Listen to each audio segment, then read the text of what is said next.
Many of us have bucket list things that we are determined to accomplish in our lives. When it comes to Saints owner Tom Benson, there aren't that many things he's missed out on. But on a recent trip to Europe, Benson and his wife Gayle realized a dream that rivals anything they've ever experienced, including winning the Super Bowl. Stopped in Switzerland and Florence and Venice. Tom and Gayle Benson on vacation. I'd never been to Venice either, neither had Gayle. A whirlwind jaunt through Europe Easter week, part pleasure. Took a ride on little boats and stuff. Some work. Then we went to Germany, Stuttgart, and we had business there. But the Bensons had another defining moment ahead of them on their tour, an experience that would be life-changing. And then we picked up a car and a driver, and then we drove down to Rome. It was Wednesday of Holy Week, and Pope Benedict XVI held audiences.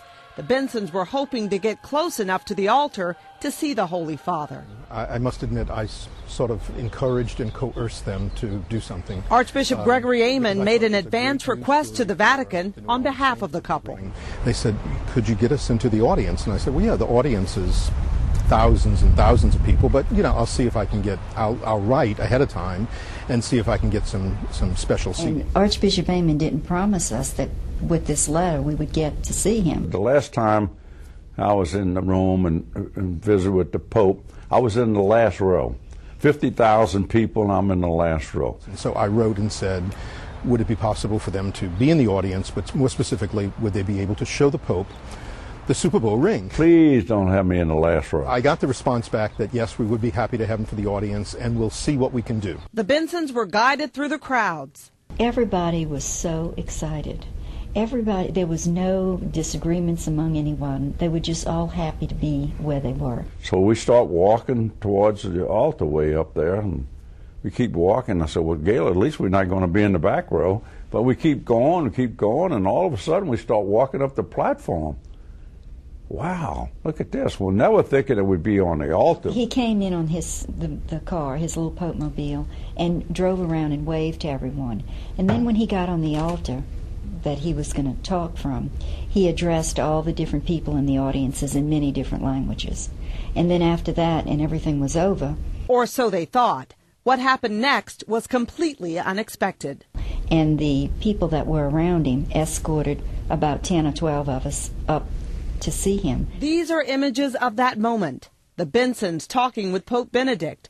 The dazzling Super Bowl ring caught the Holy Father's eye. When I showed him my ring, he was it looked like he was fascinated. It was really, and you know, we there, both of us, we on cloud nine, you know, and then we kissed his ring when we went up there, and that went on for 5 or 6 minutes. For Tom and Gayle Benson, these moments with the Pope were the culmination of a lifetime in the Catholic Church. You know, I thought back during this period of time, a very young person on St. Roch Park there by the Our Lady Star to Sea, and that never thinking that I would have an opportunity to meet the Pope. Tom Benson's old church here in the St. Roch neighborhood is still standing. He said it was here that his life as a Catholic, as a Christian, was molded. Growing up in this neighborhood, he says he and his 3 brothers were taught to put faith first. In the name of the Father, and of the Son, and of the Holy Spirit. Amen. And he did. Even before the Super Bowl, Benson organized a special mass hours before the big game. The St. Aloysius and Loyola alumnus has generously given millions to charitable causes over the years.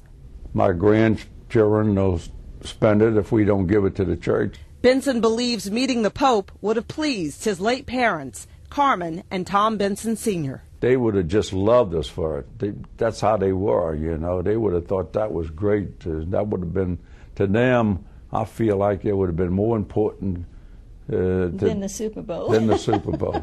But the big game did intrigue the Pope. Did he watch the Super Bowl? I don't know, but he's going to watch it now because we're going to send him the shirt, and then we're going to send him a DVD, too. Well, they'll hang it up someplace. In Benson's conference room, these are some other trophies and things, you know, you can see. A lifetime of memories on the walls trophies. And in cases. Now a special apostolic blessing from the Pope to Benson and his wife will earn a spot. They have been true Christians and true Catholics, and have not only followed their own faith and believed, but they have done so much to help other people. We're just very fortunate in life.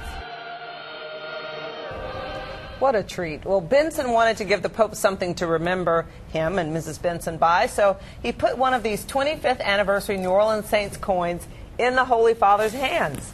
He doesn't know if the Pope likes football, but his Saints jersey and the DVD of the Saints' exciting Super Bowl win should be at the Vatican any day now. That's great. The excitement, comes through. I mean, he really said that this was one of the best things that he'd ever done, and he's done a lot of things. And the Pope, they said, was focused on him. He talked to him. He wasn't rushing him off. It was like a real conversation. So, so you don't have anything on how the Pope would react to the onside kick at the start of the second half? I think he doesn't know a lot about football, but he's willing to learn. You never know. Yeah. And the Pope gets number one. Number one. The Holy Father. Maybe he'll put that over his robe. Or how he'll react to the name Saints. That's true. Right. That's true. All right. Frustrated in their